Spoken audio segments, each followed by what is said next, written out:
Okay. Yeah, I just wanted to highlight. Okay, good. That weird video isn't going to start. Highlight some of the things, and of course CNN is now spamming ads. Seriously, there's not a direct topic Despite his fellow tonight. Texans suffering, freezing, I'm just gonna free flow tonight because there was going just hungry, some of them even dying. so much fuckery, as you can hear. I'm going to mute this though because I really don't need CNN commentators to explain what I'm going to talk about tonight. It's obvious as I highlight what's going on in Texas as one of the many topics I want to touch upon tonight, but there's just so much to talk about that I did not find myself able to pinpoint a specific topic. Yeah, it is fairly obvious. One of the things I'm definitely going to rant about tonight. But honestly, there is very funny there. There's a lot on my mind, and I'm really grateful that I have this cast now to talk about things. One of the main things is mental health. We have been locked down for over a year now because of the COVID virus. It has been a lot of pressure on those of us, even those who don't have mental health issues. So I implore you that if you get to the point where you're stressed out and angry and aren't sleeping well, to not only reach out and try to get help, telecommunication from mental health professionals can help you more than you know, especially if you can't get out. There's a lot of centers out there that provide you the ability to call and talk to a therapist or a doctor. Please utilize it and utilize taking breaks. Sunday, I snapped. There was just something about that day. Being on Twitter, which is my normal stomping ground for social media, and seeing so much political back and forth from the people who are angry that Trump wasn't being perp walked and arrested on the spot, who don't understand basic civics, to understand that even though we have a Dem majority in the Senate, they still need a certain amount of senators to convict Trump, and they did not have that amongst the Republicans. The GOP are still pulling wet ranks behind this fuckery from January 6th. So we weren't going to get an impeachment. McConnell was playing like the little demon he was in the background, acting like he would have supported it either way, all the while making sure that it wasn't going to go through because they don't care if Trump brings chaos in 2024 and beyond. They don't want to look like they're against them because he has a mob of sycophants who still support him, and they need those supporters if they have any chance in any future elections. So I need people to understand the internet has very open and free resources for you to learn civics, and you need to understand that life doesn't operate like a Law and Order episode. True crime doesn't even operate like a Law and Order episode. Families wait years to get justice and find out who did a crime. So to act like we could just have a trial and have it go the way we want, it's not realistic. But between that and these paid contrarians who have big platforms, who swear because they live in Chicago and happen to be overprivileged white women, saying stuff like, I need to be wowed off my couch in 2022. I can't do the things I want to do on social media. That was my start. When I started Twitter, I didn't have a huge following. I spoke on geek stuff. I spoke on gaming. I even got Twitter because of my old job writing for gaming magazines and doing reviews. I didn't take Twitter as a serious social platform until 5 years ago. And I've been on Twitter since 2010. It was always a place to talk about geeky and gaming stuff, and I would love to go back to that seriously at some point, but I realize I can't because we got people who take their platform and they make excuses for not only political apathy and neglect, but just ignorance.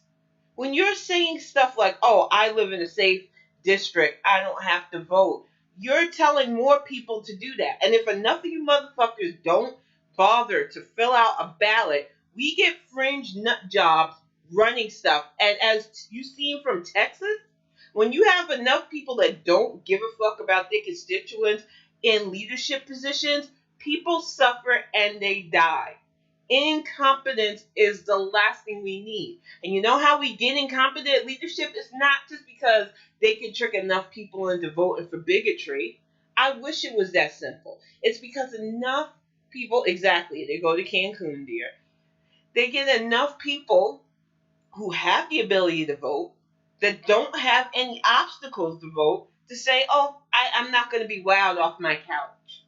And then when you push back on them, they go, oh, I live in Chicago. My vote don't matter. I'm going to block you because you're making me have to think about how selfish I'm being.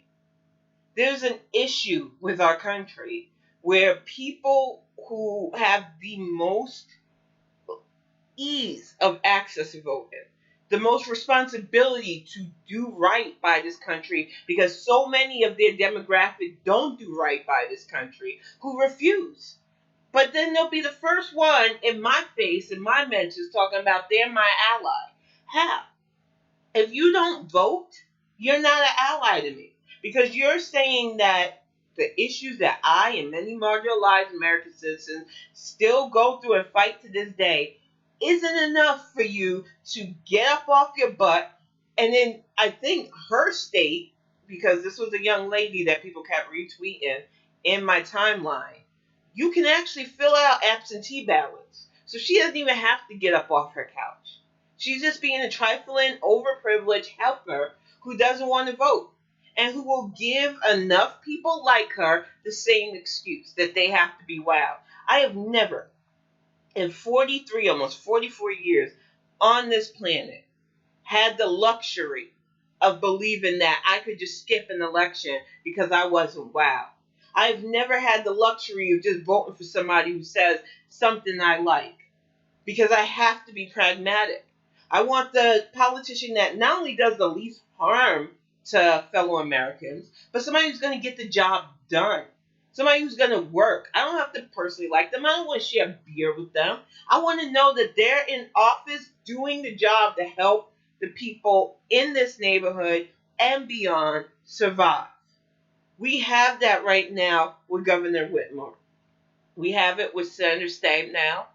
We have it with our current lineup of elected officials in our state. And we have some that I'm not too keen on, but you can count on them as well.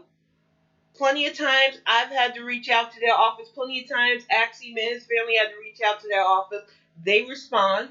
It doesn't matter if there's an R or a D by their name. They respond.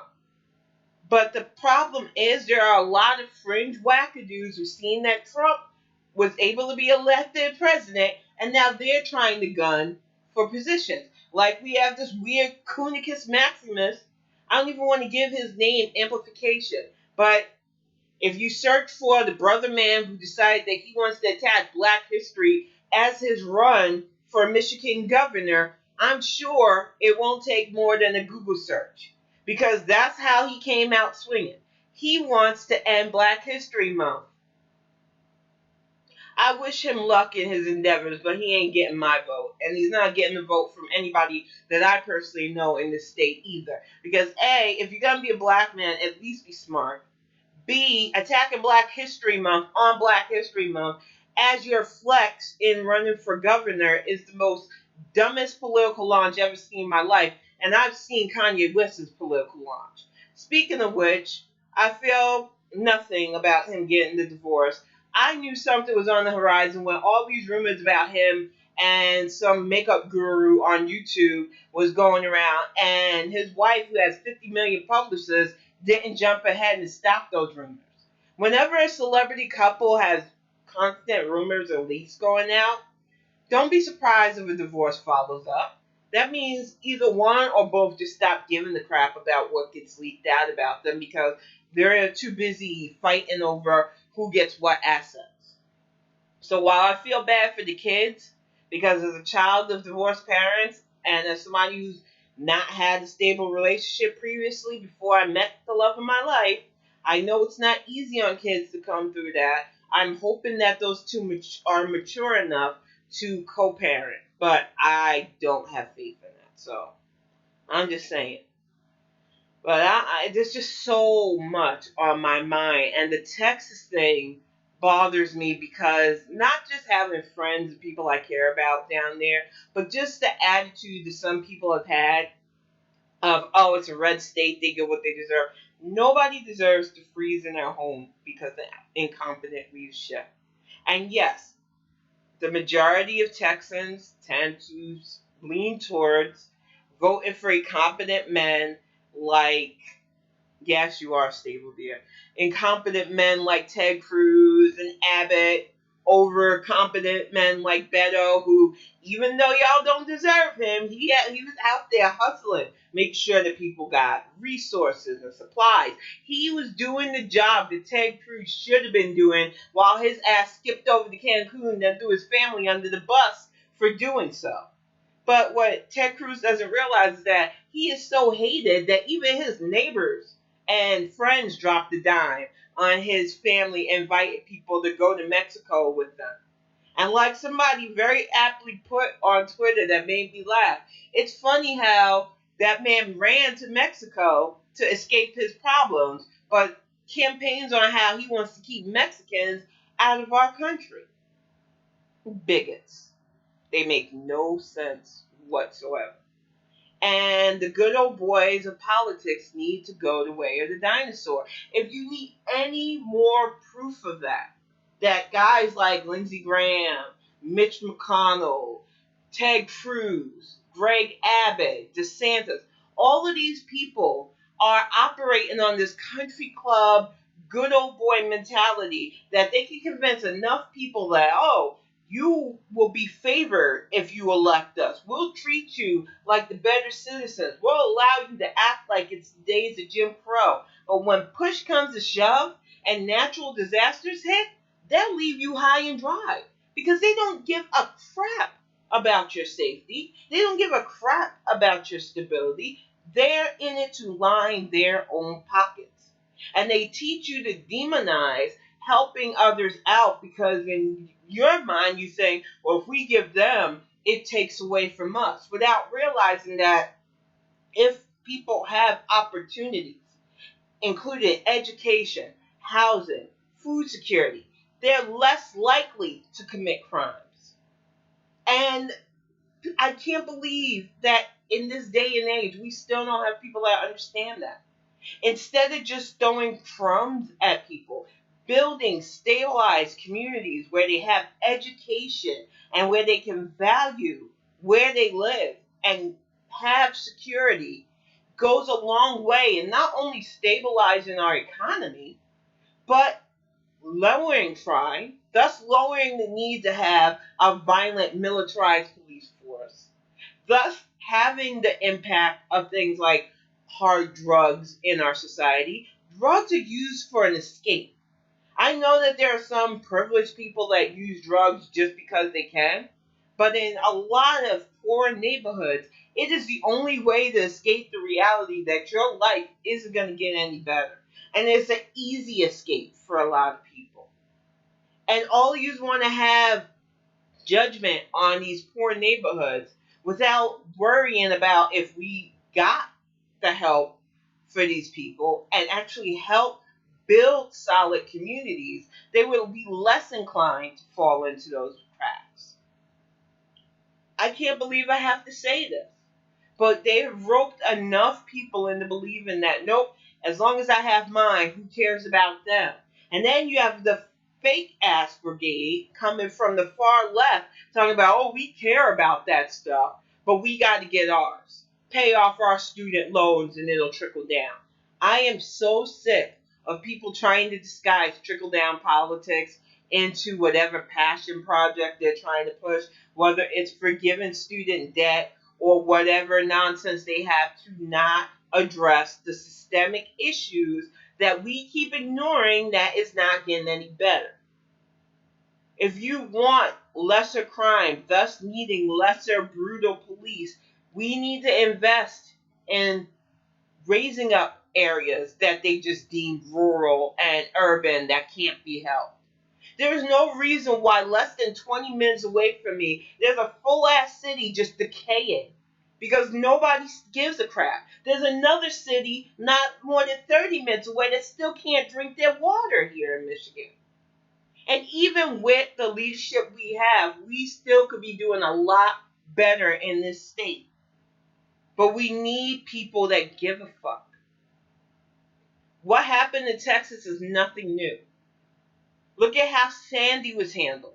If it wasn't for having a president back then in Barack Obama that was determined to get Jersey and parts of New York help, because I know Christie wasn't doing crap but fucking blubbering and hiding in his mansion.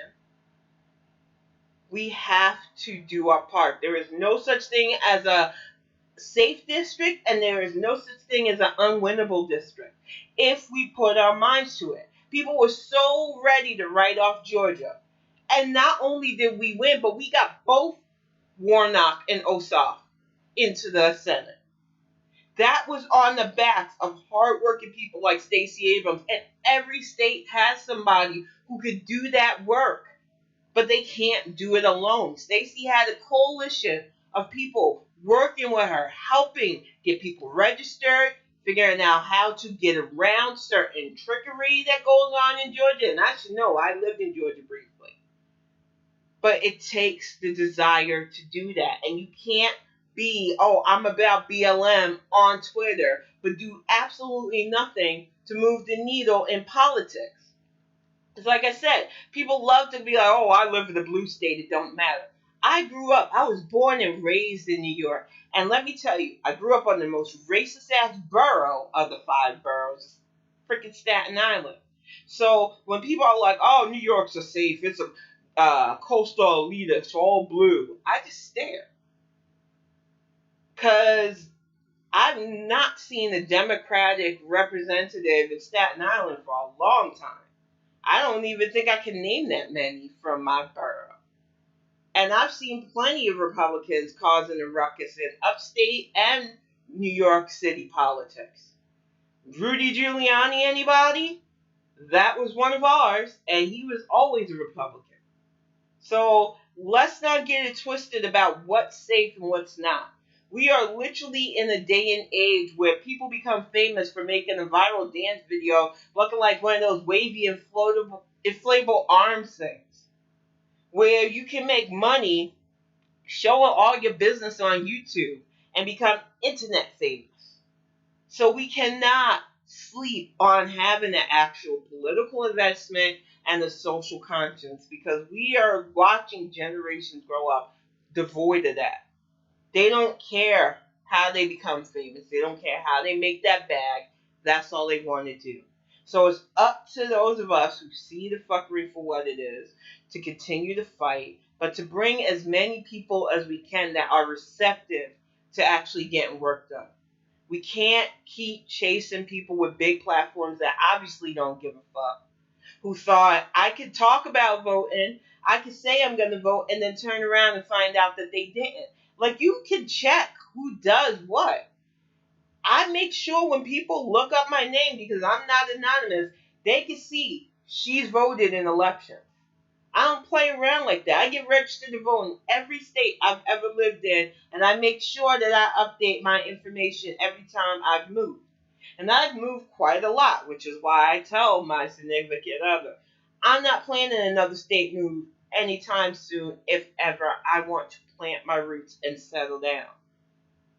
But it's always been ingrained in me, no matter where I lay my head, to be invested in who is representing my voice, because if you don't, you get what you get. Texas is suffering because they got idiots like Greg Abbott, idiots like Ted Cruz. This guy made a complete list. I'm going to read it aloud because I was just so shocked at, how succinct it was. But he was like, the epic infrastructure failed because they privatized the power grid in Texas, which is why they went without power during one of the worst winter storms to ever hit the state. But the governor of Texas is GOP. The lieutenant governor, GOP. The AG, Attorney General, for those who don't understand, GOP. The comptroller, who controls the money, GOP. The land commissioner, who helped settle the privatization of the energy, GOP. Agriculture Commissioner of Texas, GOP. Leader of the Texas Senate, GOP. And the Speaker of the Texas House, all GOP. And what did they do for the people? Nothing. And yeah, they blamed it on people going green. They tried to say it was the new Green Deal. And let's put that baby to rest. Because I know it's easy to hate on AOC. I'm not a personal fan of her. I've said it before. I'll say it again. She needs to be an influencer. She really didn't want to be in politics. She wants to be famous. She picked the wrong career path as far as I'm concerned. That's all I'm going to say about her because I'm tired of talking about her and Bernie Sanders. But they love to use her as this boogeyman for people. And they talk about, oh, it's because you went green and you're supporting a new Green Deal that this happened to us. No. Fracking, fossil fuels, not paying attention to the environment for 4 years on that dummy dictator who allowed so many environmental rollbacks has thrown things out of whack. And let's just say, globally, we have not been responsible humans when it comes to respecting nature and our environment. That is why we're getting so much payback right now. And we need leadership that doesn't play the blame game, but works on ways of making things better for people. We have too many people willing to play games with our lives. Too many people who say, oh, old people can die to save our economy. That was Greg Abbott. That was his whole solution to the COVID issue. To just let old people die off to save our humanity. You're so silly. And it just floors me that these people keep getting elected. And the whole attitude, well, it's Texas, they ain't never going to change. They can. The race between Beto O'Rourke and Ted Cruz was so close that he really should have contested it. Just like the case between the race between Jamie Harrison and Lindsey Graham. You can't tell me there wasn't something fishy going on with some of that stuff. But we don't push hard enough for the change that we need. And when we don't do it, states like that suffer. Texas should be a learning lesson that just getting a new president and vice president is not going to be enough. You need to be politically invested on a state and local level. Because if you're not, you are telling people who just came out of 4 years of fear of being legislated against, like our transgender brothers and sisters, who had a literal ban from them being in the military. You're telling women that we are okay with having a Secretary of Education like Brett C. DeVos, who pretty much allowed colleges to get away with rape cases. You're telling black people that you're A-okay with seeing us film being shot in our back while we're jogging, chased down by another motherfucker with a shotgun, or worse, having our last breath caught on videotape as officers kneel on our necks. If that bothers you, if you swear on everything you believe in that you're tired of seeing other human beings suffer, but in that same breath saying, well, I live in a safe state, I don't have to vote, you're not an ally. And you're part of the problem because people bank on your apathy. Your apathy spills in because you never know when enough people have your attitude, decide to sit at home, and then you end up with a piece of garbage as your elected official. It is imperative at this point that I stop having to repeat myself, but I know I can't. It stresses me, and that's why I started taking mental health breaks, because it's so important. And the 4 days that I stayed away from social media, I'm grateful for it. And I know there are people like, how do you do it? I read. I'm a writer, so a lot of times I'm plotting out story ideas for books and trying to get these ideas that are in my head out. But it's really easy for me to detach from everything. I think it is very toxic here. It is constantly watching people I thought no better fight each other and be at each other's throats. It is people amplifying toxic things just to argue with them, spreading misinformation.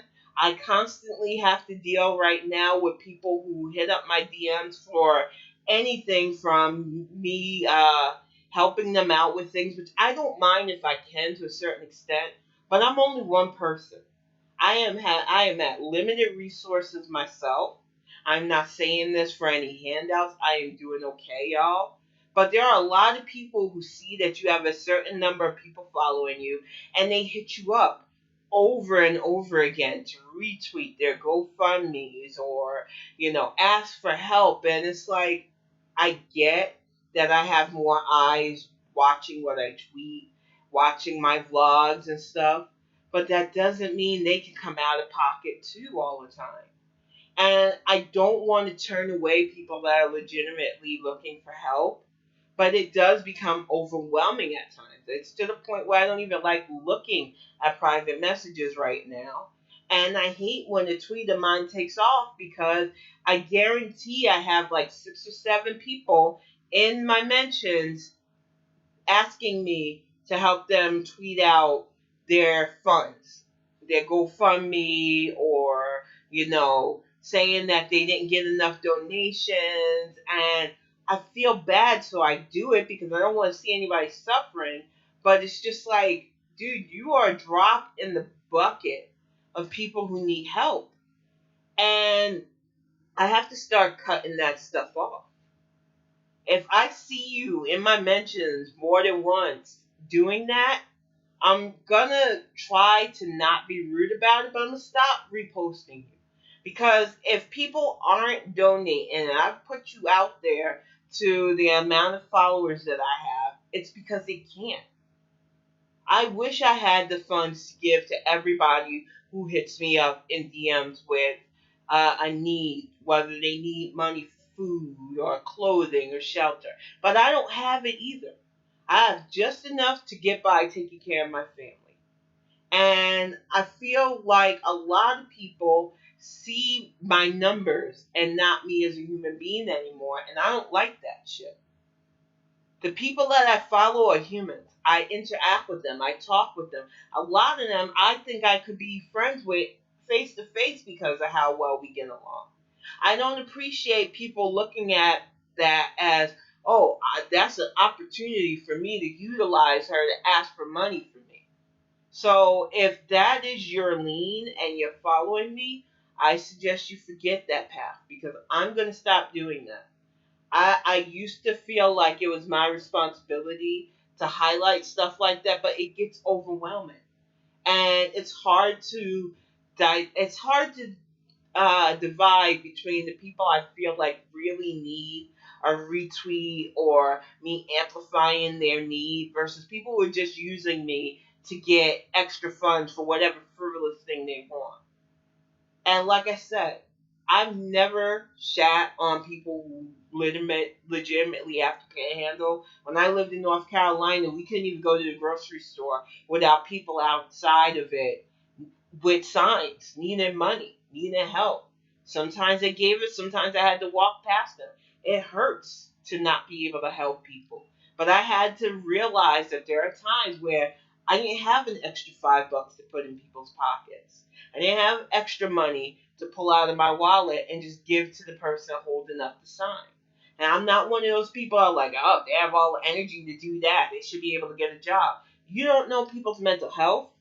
You don't know this situation.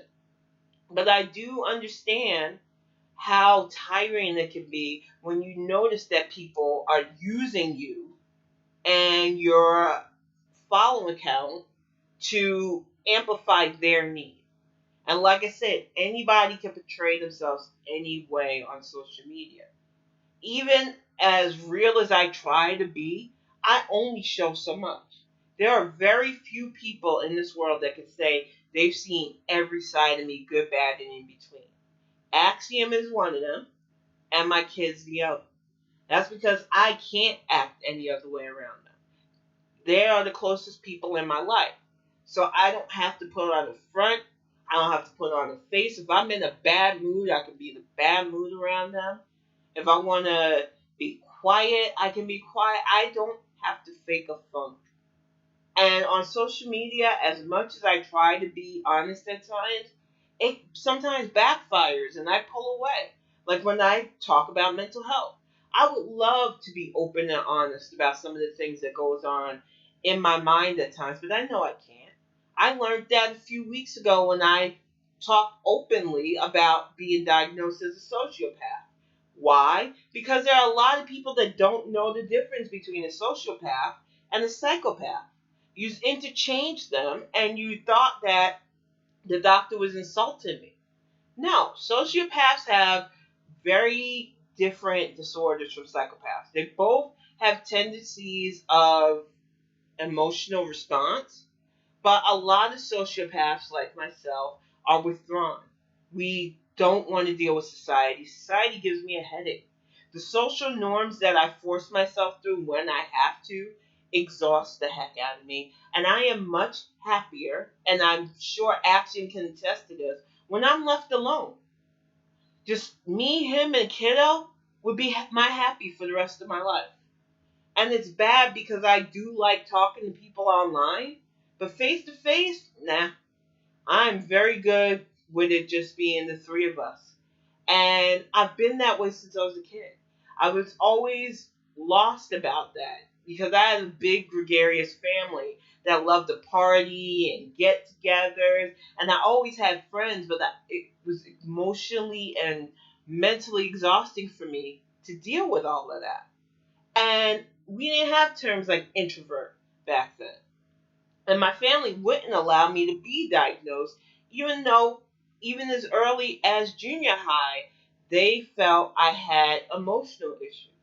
But in our community, mental illness is such a no no. Even to this day, I have family members more mad that I have been open about my schizophrenia and bipolar than people who've gone to jail.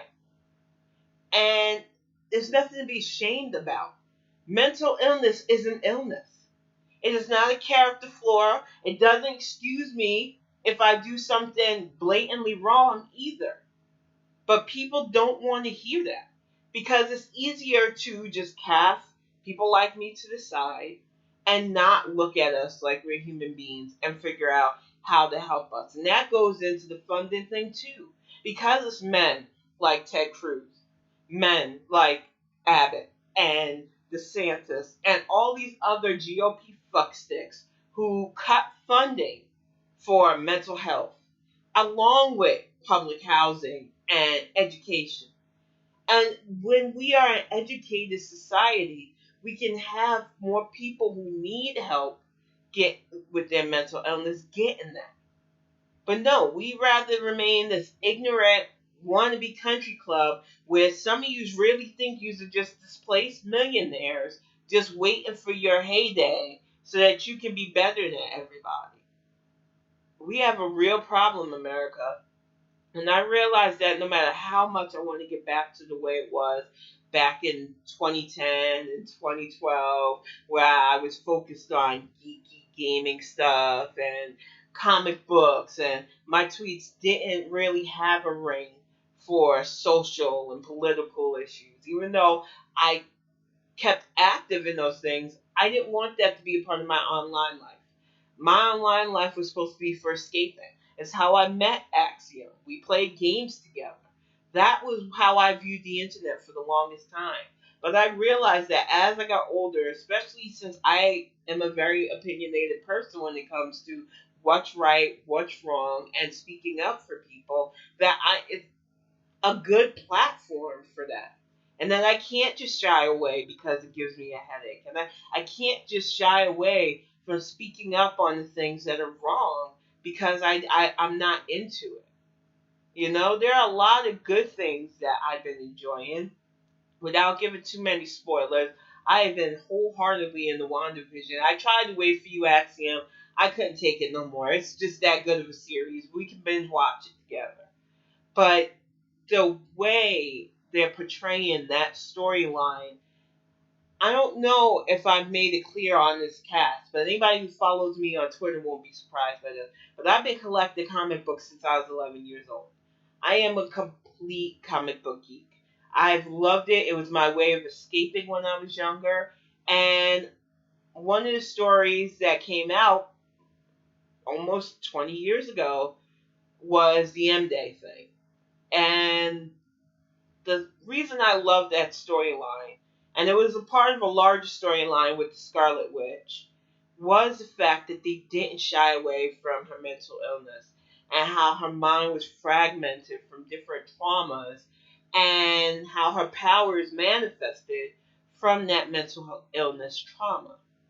And the way WandaVision is handling bits and pieces, because it's not a direct copy of that canon for obvious reasons. You know, we tend to forget that the Maximoff twins were not an Avengers group. They eventually joined Avengers later on, but they're X-Men franchise characters.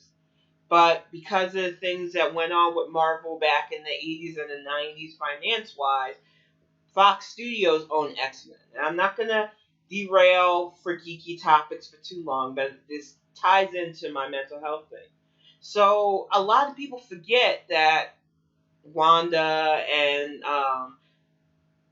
Pietro were X-Men characters. And even though the crossover for Wanda into the Avengers was her relationship with Vision, her character always fascinated me because of the complexity of it. Because she has these almost godlike powers, but she is a fragile human woman at the end of the day.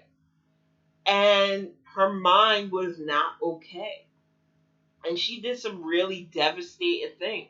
She created a whole world where her family was the way she wanted it. She had everything she wanted, but deep down she knew it wasn't real, and it broke her when she finally had to face that reality.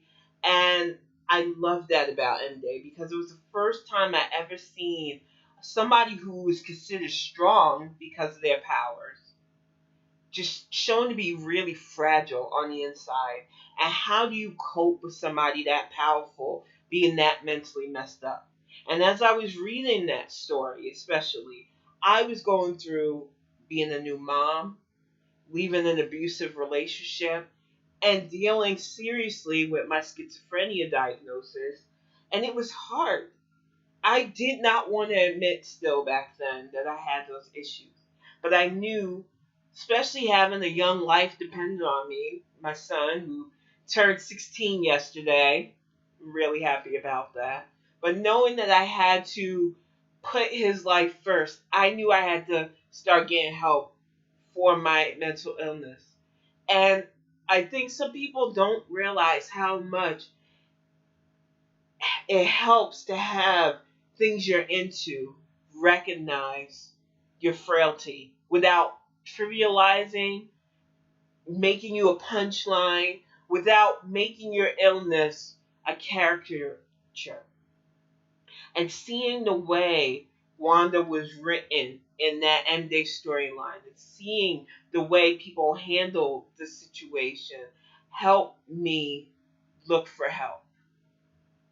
And I think people underestimate the power of both pop culture and social media. And I went on my timeline and I gave Marvel Entertainment's props because not only is WandaVision doing a good job with dealing with grief, loss, and mental health issues, but they've been consistently doing that for the last 10 years. Their movies have made realistic portrayals of these characters believable to the point where I even like certain characters that I hate from the comic books. Greg can tell you I've gone on tangents over Hank Pym especially, and I'm kind of leery about them getting their hands on the Fantastic Four because I'm not a Reed Richards fan. But if they can redeem Hank Pym, I'm pretty sure they can humanize Reed Richards. And I cannot wait to see it because in the comics, he's a piece of garbage. I don't care how smart he is, I can't stand him personally. But getting back to mental health, it really is important to have leadership that understands, education available, and the want for people to learn. And we have allowed our country to be dumbed down so badly that it is going to take a lot of time and a lot of very patient people to get us to where we're even setting a decent standard. And I don't mean forcing our kids into unrealistic testing taking things. I mean real nurturing education. Schools that encourage kids to pursue passions, not just being able to take tests. That have learning that reaches people, even when it feels like you can't get it on the first try, and to not separate students and make kids feel like they're dumb by saying, oh, we got to put you in remedial or special ed. My son went from a non-verbal autistic child to actually talking and expressing himself because he went to a school that nurtured him, that didn't separate him from other kids, that worked with him and got him an IEP team. That is why I continue to advocate for him throughout junior high and high school, because I know what's possible when a school gives a fuck about their students. But I also see how our government restricts those schools and makes it harder for teachers to continue their careers with schools like that because they're not paid enough to do it. And we have the ability to elect people who can put a budget together to make sure teachers get paid, schools get built, and kids are properly educated. But we have to want that. And we shouldn't have to be wowed off our couch by somebody's looks, by some kind of false promise to get effective legislation and effective leadership to push that legislation. But here we are.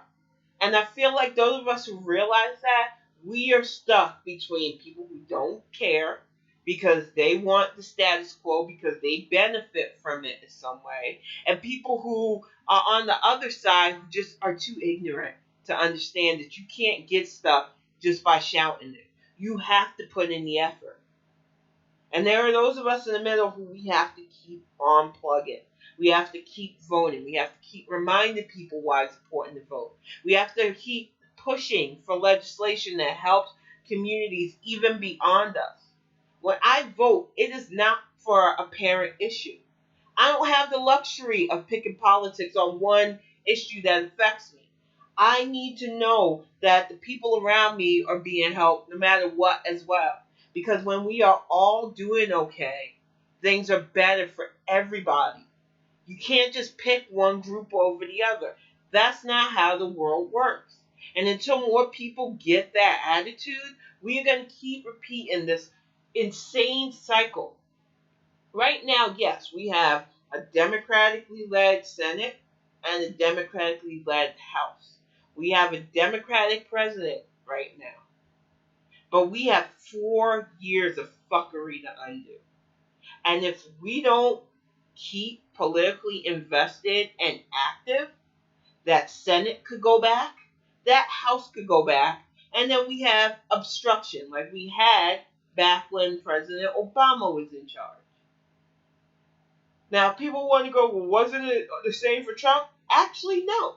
That fool had a majority Senate and still fucked over. And when he was in office, he had a majority House and Senate and still fucked up. So it is their party issue. Yet they still keep motivating people to not only vote for them, but motivate people who should be getting out to vote to stay home. And y'all play their games for them. When you amplify people like Parker Malloy, who thinks she's going to be all right because she's in a safe district, i.e. black people will handle it for me. Okay, Miss Plantation Princess. When you don't push the importance of teaching people that even if you can't get to the ballot physically, see if your state has absentee ballots. See what your voting laws in your state is. Organize. Phone bank. Or if you're like me and don't really like talking on the phone, text bank is now available. Do what you can. But if you're not willing to even do the bare minimum, which is just cast your ballot, shut the fuck up. You don't have a right to bitch about anything.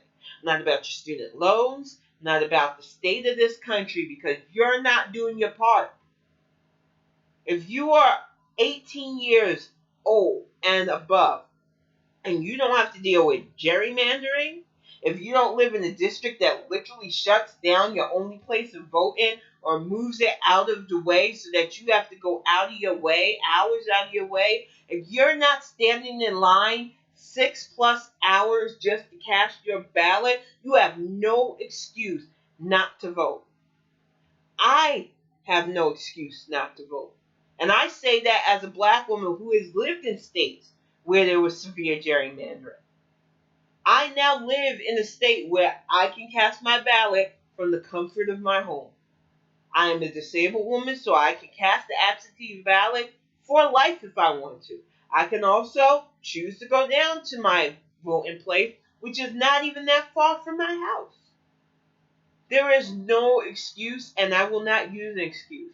And we have elections coming up within the next few months, and I will be casting my ballot each time, and I will be reading my ballot thoroughly. And if I don't understand something, I will look it up. There are places like Ballotopedia, there is Google. You can look up a person's stance, you can see what they're tweeting, you can know if they're one of the types of politicians that chase down their constituents with a gun. Be emotionally and mentally invested in who's your voice. Don't just fall for the okie doke. You can't be apathetic or lazy in politics and then expect good things. That's not how it works. And I'm sick of people saying, oh, you're so pragmatic. I don't have a choice. Too many of you are apathetic. So if I'm not wise and strategic in who I vote for, I get fucked over. I would love for us to get to a day where I could really back a politician just based off liking them, but I don't have that luxury. And I don't think I ever will have that luxury, even if we got to that day, because I'm always going to question the person's motives, why they're running, and why they're doing stuff. And I think we all need to be like that. It's survival on my part because we've spent years seeing how people who don't give a crap about us when they have power, the damage they can do. Over 460,000 lives were lost because we allowed somebody into power that doesn't give a rat's ass about anybody but himself. And now he's not impeached again. He probably thinks he's going to get off scot-free, but the New York AG's got another thing coming for you. So don't think Trump is out of the woods because our freaking shit-ass Senate didn't do what they were supposed to do. And don't put that shit on Chuck Schumer's shoulders. We have a 51-51 split.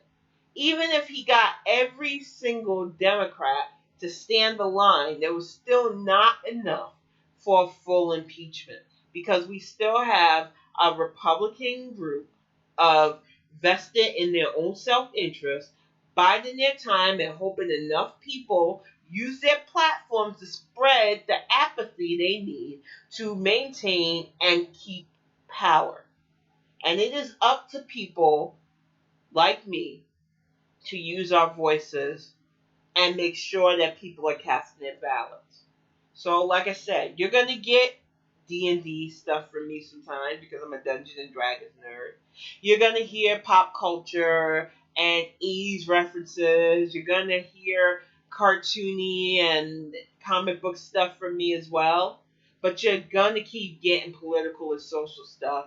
And you're a nerd too there. I love you. And you're gonna hear things that matter from me because I realize I can't sleep on this stuff. It is, thank you. It is so important to me that this world is better. Not just because I'm a mom, but because there is just so much going on that doesn't need to be. There are people still out there putting on a uniform every day and then using people of color as target practice. There are trans men and women being murdered and then misnamed in our media. There are people in places like Texas with still without power and with frozen pipes because we don't have competent leadership in each state.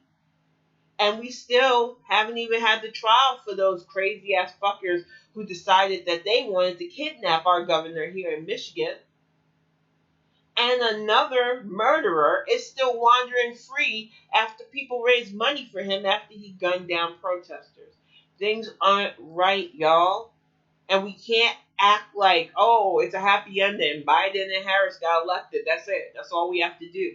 No, the work just started for all of us. And if that's not your mentality, you are not allowed to call yourself my ally. I don't appreciate that. Because anybody who's an ally to me understands that our work needs to continue. That there's just so much that we need to get done, and that we can't play the game of, oh, well, I got you the president that you need. That's all I need to do. Men like Mitch McConnell got into power because of political apathy. It sure as heck wasn't his freaking winning, charming personality looking like he's got 15. It was because he played the game of utilizing our own amplified voices against politics. Whenever you tweet about red states being lost, whenever you talk about how we shouldn't focus on actual grassroots politicians who aren't about spending big money from super PACs on wasted shit. Whenever you wash your hands of getting stuff done because it's too hard or you simply think hashtagging it is easier, you are part of a problem that we could solve. All it takes is a little bit of effort. And for some of you, all it takes is casting your ballot. Even if you feel that you're in a safe area, for you not to do all you can to ensure it stays safe says more about you as a person than I think you know, and none of it good. And I will never stop saying that. There is absolutely no excuse for political apathy. All that does is allow people who want to devastate us, who cannot handle even the basic leadership needed when we have a pandemic, when we have a environmental disaster like a full ass snowstorm in a hot ass state like Texas, when we have hurricanes.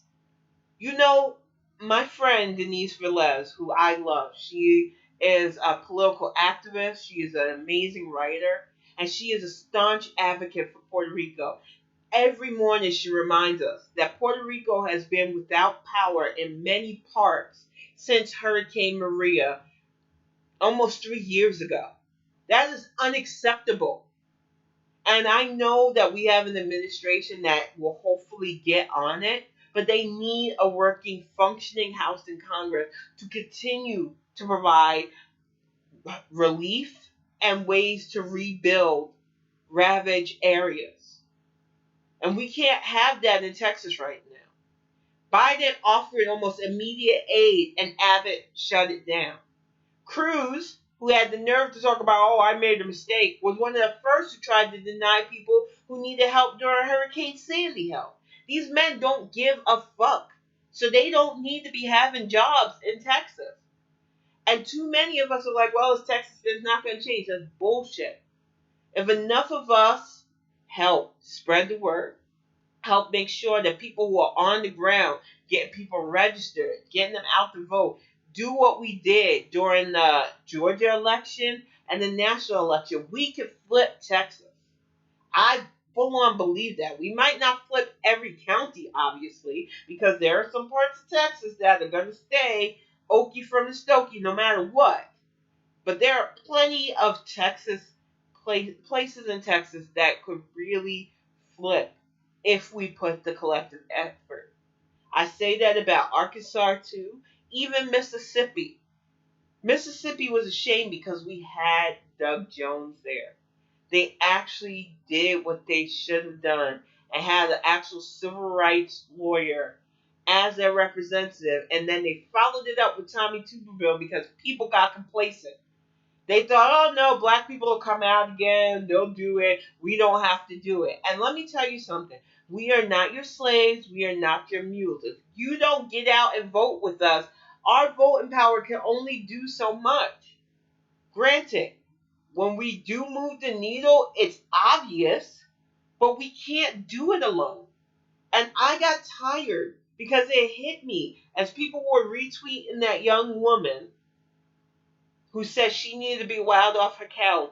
How not even a few months back, that same young woman was full on save us black people. They play that same fucking tune. They want us to do all the political heavy work while they sit back in full plantation princess mode and do nothing. And that nonsense has got to stop. Stop believing your area is too safe to go red, and stop thinking that red areas are too ignorant to go blue. We can change things if we want to, but the having to want to is the most important. And it really is sad. Oh, yeah, that was so ridiculous there. When he said that he had to talk to the president of Puerto Rico and the president of the U.S. Virgin Islands. Let that sink in. Trump thought there was a president of the U.S. Virgin Islands. This is the kind of stupidity that we had not even a year ago. This is why I am not going to let people sleep and continue to be politically apathetic. Because when we slack off, when we think, oh, I don't have to vote this time, you get these kind of fringe wackadoos. And then you allow their idiot sycophants to do things like the Capitol insurrection. So it really is upon us who have no excuse not to vote to do our part. And if you are sick of hearing me say these things over and over, do your part. Because I would love to go back to just talking about geeky stuff and mental health. But until that day happens, this is what my show is going to be about. It is going to be informing you of the things we can do to make things better. Included getting funding for better education, getting funding to build up neighborhoods. Because when people have secure housing, food, and education, they aren't going to the ills of society. The whole reason why people fall into the need to drug out their lives or fall into crime is because of desperation, like I said in the beginning of this cast.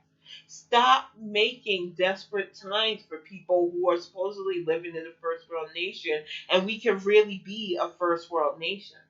But I'm about to wrap this up. It is about 2 minutes to 8 o'clock. Next week, hopefully, I will have more of a functioning topic. I'm telling you, y'all, I've just been in chill mode. The next few days, I'm hoping to write. I have so many story ideas bouncing in my head, vying for me to get them out. There's just so much I want to get done.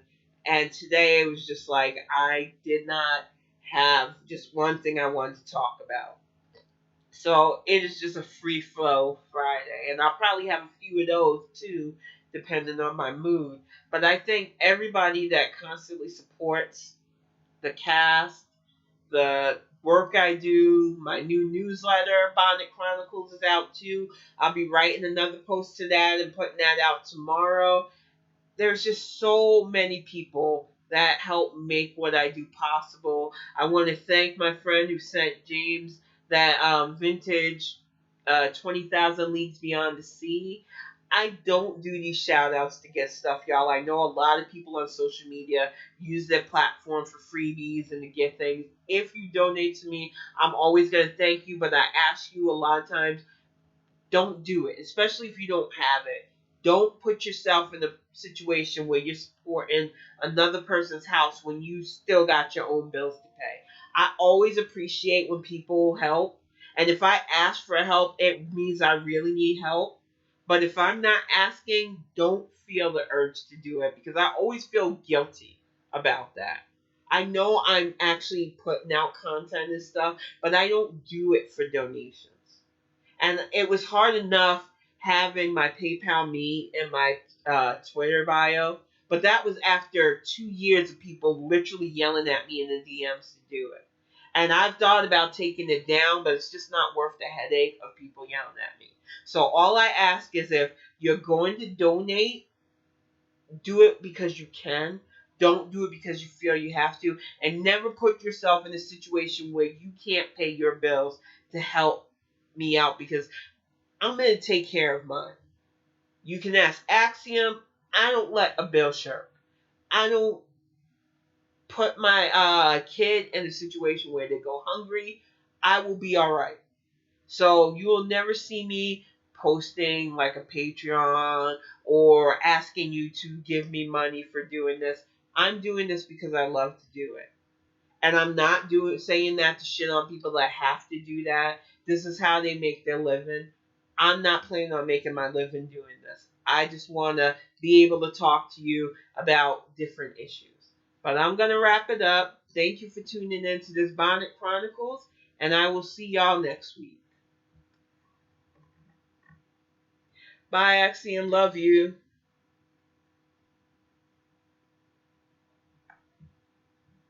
I'll see you in a few minutes, though.